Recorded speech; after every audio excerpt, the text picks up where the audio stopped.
नमस्कार मित्रांनो, ठरलं तर मग या सिरीजमध्ये काय घडले आपण ते बघणार आहोत। अर्जुन आणि सायली कोर्टामध्ये जे घडलं ते सर्व प्रताप आणि कल्पना यांना सांगत असतात। त्या दोघांना विश्वासच बसत नाही। इकडे तन्वीचे मात्र नाटकं सुरूच असतात। रविराज तिला विचारतो खोटं का बोललीस, त्यावरती सफाईने खूप खोटं बोलण्याचं काम चालत होतं। ती सफाईमध्ये उत्तर देते, तुम्ही मला ज्यावेळेस इथं आणलं त्यावेळेस मी साक्षीचे पैसे रिटर्न केले। अश्विन मात्र तन्वीची साथ सोडत नाही।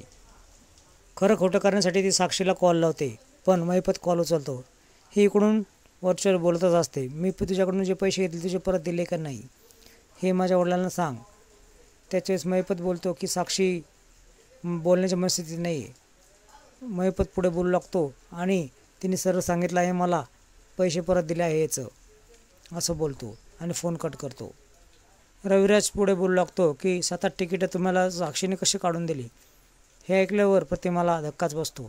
तन्वी पुढे बोलू लागते की आम्हाला आश्रमामध्ये खायला पाणीपुरी खायला देखील पैसे नसायचे, कोणते तिकीट देऊ केले तर आम्ही ते का नाही घ्यावेत। तन्वी पुढे रडायचं नाटक करते आणि आश्रमामध्ये आम्हाला साधे कपडे देखील घेता येत नव्हते, पाणीपुरी देखील खाता येत नव्हते, असते वारंवार बोलते। आता या सर्व ढोंगावर रविराजचा अजिबात विश्वास नसतो। इकडे कल्पनाला जो अर्जुन सांगत असतो त्याच्यावर तिचा विश्वास बसत नसतो। तन्वी एवढं खोटं कसे काय बोलू शकते आणि महिपतची मुलगी साक्षी संग तिची मैत्री कशी काय असू शकते। त्याच वेळेस अर्जुन खूप चिडतो आणि ओरडून निघून जातो। अर्जुन पहिल्यांदा बायको असं सायलीला हाक मारतो, तो तिला खूप आवडतो, ती त्याचं कौतुक देखील करते।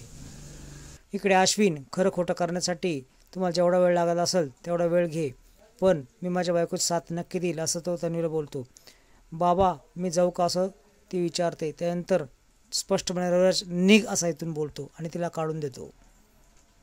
इकडे सायली कल्पनाला सांगते, कोर्टात जे होईल ना ते सगळ्यांनाच मान्य असेल आणि जे होईल ते चांगल्यासाठीच होईल, आपण देवीला नैवेद्य दाखवूयात जेणेकरून चांगलं होईल असं ती म्हणते आणि खोबऱ्याच्या वड्या करायला घेते।